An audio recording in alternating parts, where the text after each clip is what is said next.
بسم اللہ الرحمن الرحیم۔ السلام علیکم۔ والدین کے ساتھ حسن سلوک۔ قرآن و حدیث میں والدین کے ساتھ حسن سلوک کی بہت تاکید کی گئی ہے۔ بندوں کے حقوق میں سب سے زیادہ حق والدین کا رکھا گیا ہے۔ قرآن کریم نے بھی کئی مقامات پر والدین کے ساتھ اچھا سلوک کرنے کا حکم دیا ہے اور ارشاد فرمایا ہے۔ ترجمہ: اللہ کی عبادت کرو اور اللہ کی عبادت کرو اور اس کے ساتھ کسی کو شریک نہ ٹھہراؤ اور والدین کے ساتھ حسن سلوک کرو۔ ایک اور جگہ ارشاد فرمایا ہے۔ ترجمہ: اور ہم نے انسانوں کو والدین کے ساتھ اچھائی کرنے کا حکم دیا ہے۔ حضرت عبداللہ بن مسعود رضی اللہ تعالیٰ عنہ سے روایت کرتے ہیں کہ میں نے حضرت صلی اللہ علیہ وآلہ وسلم سے پوچھا کہ اللہ تعالیٰ کو سب سے زیادہ کون سا عمل پسند ہے؟ آپ صلی اللہ علیہ وآلہ وسلم نے فرمایا، وقت پر نماز ادا کرنا۔ میں نے پوچھا، اس کے بعد کون سا عمل؟ حضرت صلی اللہ علیہ وآلہ وسلم نے فرمایا، والدین کے ساتھ حسن سلوک کرنا۔ میں نے پوچھا، پھر کون سا عمل؟ آپ صلی اللہ علیہ وآلہ وسلم نے فرمایا، اللہ کے راستے میں جہاد کرنا۔ حضرت عبداللہ بن عمر رضی اللہ تعالیٰ عنہ فرماتے ہیں کہ ایک صاحب حضرت صلی اللہ علیہ وآلہ وسلم کے پاس حاضر ہوئے اور اللہ تعالیٰ کی رضا اور حصول ثواب کی خاطر جہاد میں شامل ہونے کی خواہش ظاہر کی۔ آپ صلی اللہ علیہ وآلہ وسلم نے پوچھا، کیا تمہارے والدین زندہ ہیں؟ انہوں نے جواب دیا کہ جی ہاں، دونوں زندہ ہیں۔ آپ صلی اللہ علیہ وآلہ وسلم نے فرمایا، پھر تم جاؤ اور ان کی اچھی خدمت کرو۔ اور ایک روایت ہے کہ آپ صلی اللہ علیہ وآلہ وسلم نے فرمایا، ان کی خدمت کر کے جہاد کرو۔ ان احادیث سے معلوم ہوا کہ اگر والدین کی خدمت ضرورت ہو تو جب تک جہاد فرض عین نہ ہو جائے اس وقت تک ان کی خدمت میں مشغول رہنا جہاد میں جانے سے بھی افضل ہے۔ اور یہ واقعہ عام طور سے مسلمان جانتے ہیں کہ حضرت اویس کرنی رضی اللہ تعالیٰ عنہ یمن کے باشندے تھے اور آپ صلی اللہ علیہ وآلہ وسلم کی زیارت کے لیے آنا چاہتے تھے، لیکن چونکہ ان کی والدہ کو خدمت کی ضرورت تھی، اس لیے آپ صلی اللہ علیہ وآلہ وسلم نے انہیں اپنے پاس آنے سے منع کر کے والدہ کی خدمت کا حکم دیا۔ چنانچہ وہ آپ صلی اللہ علیہ وآلہ وسلم کی زیارت نہ کر سکے، لیکن والدہ کی خدمت کی بدولت اللہ پاک نے ان کو وہ مقام بخشا کہ بڑے بڑے صحابہ اکرام بھی ان سے دعا کرواتے تھے۔ جب حضرت فاروق رضی اللہ تعالیٰ عنہ کے زمانے میں وہ مدینہ طیبہ آئے تو حضرت عمر فاروق رضی اللہ تعالیٰ عنہ انتہائی اشتیاق کے ساتھ ان سے ملے اور ان کی دعا لینے کے لیے تشریف لے گئے۔ والدین کے ساتھ حسن سلوک عام حالات میں ایسا ہے جس میں محنت و مشقت زیادہ نہیں ہے، کیونکہ ہر انسان کو فطری طور پر اپنے والدین سے محبت ہوتی ہے، اس لیے ان کی خدمت اور حسن سلوک پر دل خود ہی آمادہ ہو جاتا ہے۔ دوسری طرف والدین کو اپنی اولاد پر جو شفقت ہوتی ہے، اس کی وجہ سے وہ خود اپنی اولاد سے ایسا کام لینا پسند نہیں کرتے جو اس کے لیے زیادہ مشکل ہو، بلکہ معمولی سی خدمت سے بھی خوش ہو جاتے ہیں اور دعائیں دیتے ہیں۔ نیز اللہ تعالیٰ نے اس عمل کو اتنا آسان بنا دیا ہے کہ ایک حدیث کی روح سے والدین کو ایک مرتبہ محبت کی نظر سے دیکھ لینا، ایک حدیث کی روح سے ہے کہ والدین کو ایک مرتبہ محبت کی نظر سے دیکھ لینا 20 ثواب میں حج اور عمرے کے ثواب کے برابر ہے۔ سبحان اللہ۔ غرض والدین سے محبت رکھ کر ان کی اطاعت اور خدمت کر کے انسان اپنے نامہ اعمال میں عظیم الشان نیکیوں کا بہت بڑا ذخیرہ جمع کر سکتا ہے۔ اس لیے حضرت محمد صلی اللہ علیہ وآلہ وسلم نے ارشاد فرمایا، وہ شخص ذلیل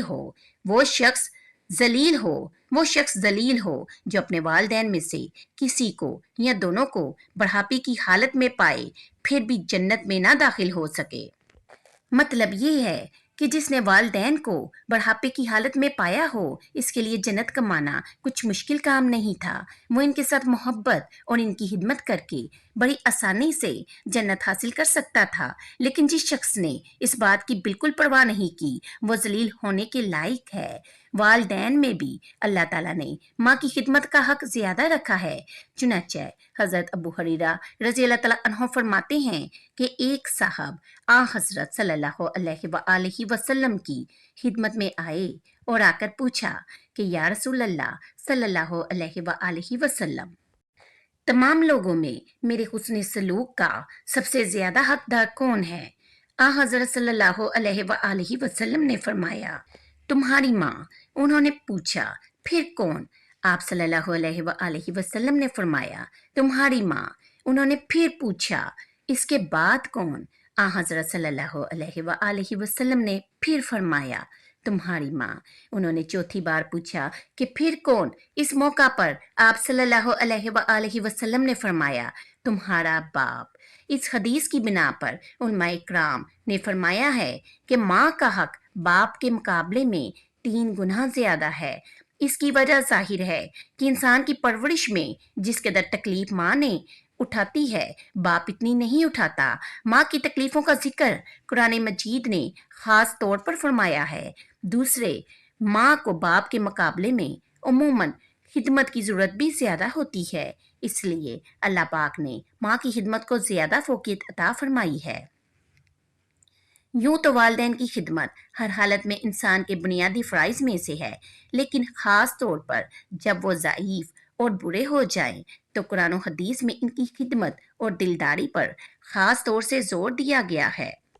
قرآن مجید میں ارشاد ہے، ترجمہ، اور تمہارے پروردگار نے یہ حکم دیا ہے کہ اس کے سوا کسی کی بندگی نہ کرو اور والدین سے حسن سلوک کرو۔ اگر ان میں سے کوئی ایک یا دونوں تمہاری موجودگی میں بڑھاپے کو پہنچ جائیں تو ان کو اف تک نہ کہو اور نہ جھڑکو اور ان سے عزت کی بات کہو اور ان پر رحم کے سبب ان کے آگے اپنے آپ کو پست رکھو اور یہ کہو کہ پروردگار ان پر رحم کیجئے جیسے انہوں نے مجھے بچپن کی حالت میں پالا تھا۔ بڑھاپے میں والدین کی خدمت پر اس لیے زور دیا گیا ہے کہ عموماً وہ اس حالت میں اولاد کو کوئی جسمانی یا مالی فائدہ پہنچانے کے لائق نہیں رہتے، اس لیے بعض خود غرض لوگ ایسے وقت میں ان کا ساتھ چھوڑ جاتے ہیں۔ نیز بڑھاپے میں بعض اوقات ان کے اندر چڑچڑاپن پیدا ہو جاتا ہے، اس لیے ان کی باتیں ناگوار لگنے لگتی ہیں۔ اس لیے قرآن کریم نے توجہ دلائی ہے کہ ایسے موقع پر خیال کرو کہ تمہارے بچپن میں انہوں نے تمہاری خاطر زیادہ محنت اٹھائی ہے اور تمہاری نہ جانے کتنی ناز برداریاں کی ہیں، لہٰذا اب تمہارا فرض ہے کہ ان کے ناز اٹھاؤ اور ان کی ناگوار باتوں پر صبر کر کے ان کے ساتھ حسن سلوک میں کمی نہ آنے دو۔ بعض مرتبہ لوگ والدین کی زندگی میں ان کی خدمت اور حسن سلوک سے غافل رہتے ہیں، لیکن جب ان کا انتقال ہو جاتا ہے تو حسرت کرتے ہیں کہ ہم نے زندگی میں ان کی کوئی خدمت نہ کی اور اب یہ موقع ہاتھ سے جاتا رہا۔ اس لیے ان کی زندگی ہی میں اس دولت کی قدر پہچاننی چاہیے۔ تاہم والدین کے انتقال کے بعد بھی ان کے ساتھ حسن سلوک کی فضیلت حاصل کرنے کا دروازہ بالکل بند نہیں ہوتا۔ حضرت ابو اسید رضی اللہ تعالیٰ عنہ روایت کرتے ہیں کہ ہم ایک دن حضرت صلی اللہ علیہ وآلہ وسلم کے پاس بیٹھے ہوئے تھے کہ بنو سلمہ کا ایک شخص حضرت صلی اللہ علیہ وآلہ وسلم کے پاس آیا اور اس نے آ کر پوچھا کہ یا رسول اللہ صلی اللہ علیہ وآلہ وسلم، کیا میرے والدین کی موت کے بعد بھی کوئی ایسا طریقہ باقی رہ گیا ہے جس کے ذریعے میں ان کے ساتھ حسن سلوک کر سکوں؟ اس پر آپ صلی اللہ علیہ وآلہ وسلم نے ارشاد فرمایا، ترجمہ، جی ہاں، ان کے حق میں دعا کرنا، ان کے لیے استغفار کرنا، ان کے بعد ان کے کیے گئے ہوئے عہد کو پورا کرنا اور جن رشتوں کا تعلق انہی سے ہے ان کے ساتھ صلح رحمی کرنا اور ان کے دوستوں کا کرام کرنا۔ اس حدیث میں آپ صلی اللہ علیہ وآلہ وسلم نے مرحوم والدین کے ساتھ حسن سلوک کی فضیلت حاصل کرنے کے طریقے ارشاد فرما دیے ہیں جن پر ساری عمر عمل کیا جا سکتا ہے۔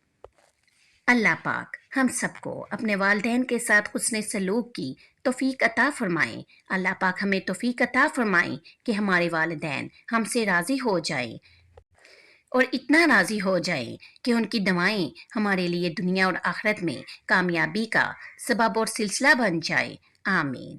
اللہ حافظ۔